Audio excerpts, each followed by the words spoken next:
స్వామి వారు ఎంతో శ్రమ కోర్చి ఇంత దూరం వచ్చినందుకు ఆయననే మాకు ఈ కార్యక్రమాన్ని జెండా పట్టుకొని ముందు ఆయన ఆశీర్వదించడంతోనే ఈ కార్యక్రమాలు మేము చేస్తున్నాము.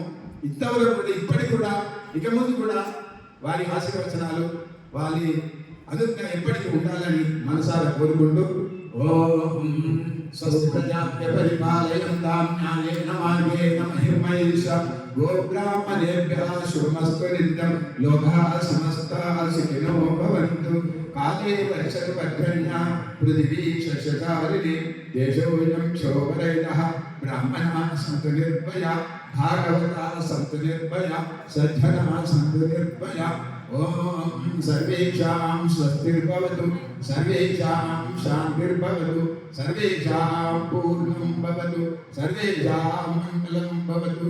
ఓం పూర్ణమదః పూర్ణమిదం పూర్ణాత్ పూర్ణముదచ్యతే పూర్ణస్య పూర్ణమాదాయ పూర్ణమేవావశిష్యతే. ఓం శాంతి శాంతి శాంతి.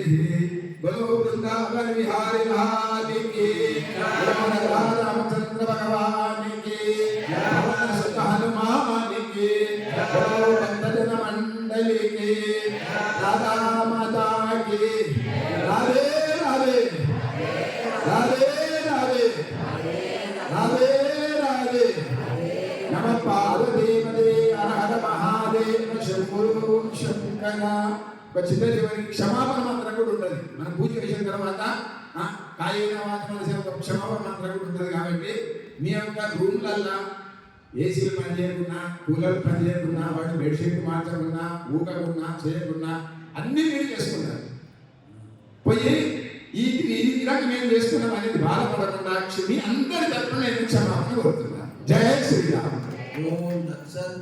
ఇంతవరకు మనకు అందరికి కూడా ధన్యవాదాలు చెప్పినటువంటి శ్రీ శివారెడ్డి గారికి ధన్యవాదాలు. ఎందుకంటే ఇటువంటి ఆశ్రమ కార్యక్రమాలు ఇటువంటి కార్యక్రమాలు ఎక్కడైనా జరిగినట్లయితే వచ్చినప్పుడు ఎట్లా ఉండాలంటే హరి ఓం మీరు మాట్లాడకండి, ఓం మీరు మాట్లాడకండి. ఇటువంటి కార్యక్రమాలు జరిగినట్లయితే మనం కార్యక్రమం వచ్చినప్పుడు ఎట్లా ఉండాలంటే కన్నవారింటికి వెళ్ళినట్లుగా ఉండాలంట, అత్తవారింటికి వెళ్ళినట్టు ఉండకూడదంట. ఇది ఎవరి కార్యక్రమం? ఇది అందరి కార్యక్రమం, ఒక కార్యక్రమం కాదు. కాబట్టి కన్నవారింటికి వెళ్ళాం అనుకో, కన్నవారింటికి వచ్చే నోట్లు చెప్తావు ఇతరులకే చెప్పలు చెప్పుకొని పోతూ ఉంటాం. అత్తవారింటి దగ్గర అయితే అన్నీ చెప్తూ ఉంటాం. అందు గురించి ఇటువంటి కార్యక్రమాలకు వచ్చినటువంటి వాళ్ళందరూ కూడా ఒక భావం ఉండాలని మలయాళ సోదరులు చెప్పారు.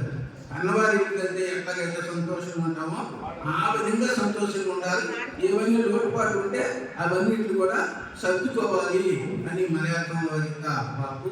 ఆ ప్రకారంగానే ఇది వీలున్నంత వరకు కార్యకర్తలు కూడా అందరికీ సౌకర్యం కల్పించాలనే ఇప్పుడు వివాహం చేస్తున్నారు.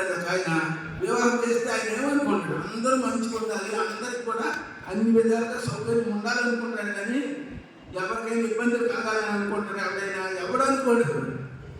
కానీ కొన్ని ఇబ్బందులు కూడా సహజంగా కూడా కలుగుతూ ఉండొచ్చు. వాటిని మనం పట్టించుకోకూడదు. ఇటువంటి అవకాశం మనకు దొరకడమే చాలా దుర్లభము. అటువంటి అవకాశాన్ని కలిగించినటువంటి శ్రీ భువనేశ్వర్ గారికి, నక్క భువనేశ్వర్ గారికి, అదేవిధంగా శ్రీ శివారెడ్డి గారికి హృదయపూర్వక ధన్యవాదాలు. ఇటువంటి కార్యక్రమాలు వాళ్ళు చేస్తూనే ఉంటారు, మనం వస్తూనే ఉండాలి. దీంతో అయిపోలేదు, ఇటువంటి కార్యక్రమాలు జరుగుతూనే ఉంటాయి. అది నిత్యసుల్తాన స్వామి వారి యొక్క మలయాళ వారి యొక్క సంకల్పము ఆ విధంగా జరుగుతూ ఉంటాయి. అందరూ కూడా మన సొంత కార్యక్రమంగా భావించి అందరూ కూడా రావాల్సిందిగా